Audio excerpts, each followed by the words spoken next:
விதம் சதியா விதியான்ற ஒரு கன்ஃபியூஷன்ல இருந்தோம். இப்ப 100% கன்ஃபார்ம் ஆயிடுச்சு. பக்கா பிளானோட திட்டமிட்டு செய்த சதிதான். என்ன நாங்க பெருசா கேட்டுட்டோம்? மக்கள் நிம்மதியா ஃப்ரீயா நின்னு பாக்குறதுக்கு ஒரு இடம். டிவிகேவோட முதல் மாநில மாநாட்டுல 14 லட்சம் பேர் கூடினாங்க. அங்க எந்த ஒரு அசம்பாவிதமும் நடக்கல. கோயம்புத்தூர்ல ரோட் ஷோ, பரந்தூர்ல விமான நிலைய பிரச்சனை, அங்க எந்த ஒரு அசம்பாவிதமும் நடக்கலையே. லாக்அப் டெத்துக்கான போராட்டம் சென்னையில நடைபெற்றப்ப அங்க எந்த ஒரு அசம்பாவிதமும் நடக்கலையே. இரண்டாவது மாநில மாநாடு மதுரையில நடைபெற்றப்ப 25 லட்சம் பேர் கூடினாங்க. அங்க எந்த ஒரு அசம்பாவிதமும் நடக்கலங்க. திருச்சி, அரியலூர், நாகை, திருவாரூர், நாமக்கல் வரைக்கும் அலைக்கடல் என மக்கள் திரண்ட பிரச்சாரத்திலையும் எந்த ஒரு அசம்பாவிதமும் நடக்கலங்க.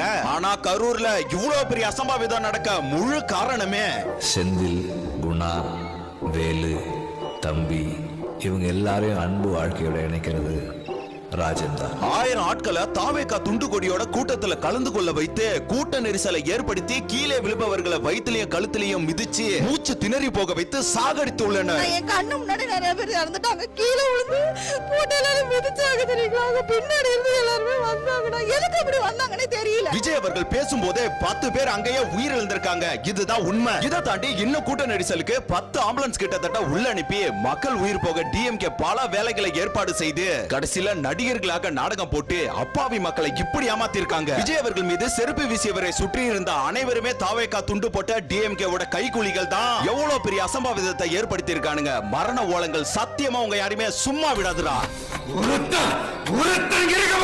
இதே நேரத்துல டிவிகேவோட அடுத்த பிரச்சாரம் நடக்குமா அப்படின்றது ஒரு பக்கம். கட்சி இருக்குமா, கட்சி கலையுமா, விஜய் அரஸ்ட் பண்ணுவாங்களா அப்படின்னு இன்னொரு பக்கம் பரபரப்பு பேச்சு. 41 உயிர்களுக்கு அன்பஞ்சலி செலுத்தி உதவிகளை மேற்கொள்ள தளபதி விஜய் அவர்கள் போலீசிடம் அனுமதி கேட்டிருக்காங்க. சோ 2 டேஸ்க்குள்ள அவங்க குடும்பங்களை போய் சந்திப்பாருங்க. அடுத்து தளபதியின் முடிவு ஒன்னு, இந்த அரசியல்லாம் நமக்கு வேணாம், ஒதுங்கி போயிடலாம் அப்படின்னு சினிமாவிலேயே நடிக்க மாட்டாரு. வாழ்க்கையே மாறி போயிடுங்க. இன்னொன்னு, எதுவா இருந்தாலும் இறங்கி முட்டி மோதி பாத்துக்கலாம்டா அப்படின்னு களத்துல இறங்குனார்னா தயவு செஞ்சு அன்பு வரவேற்பை தாண்டி கொஞ்சம் கவனத்தோட செயல்படுங்க.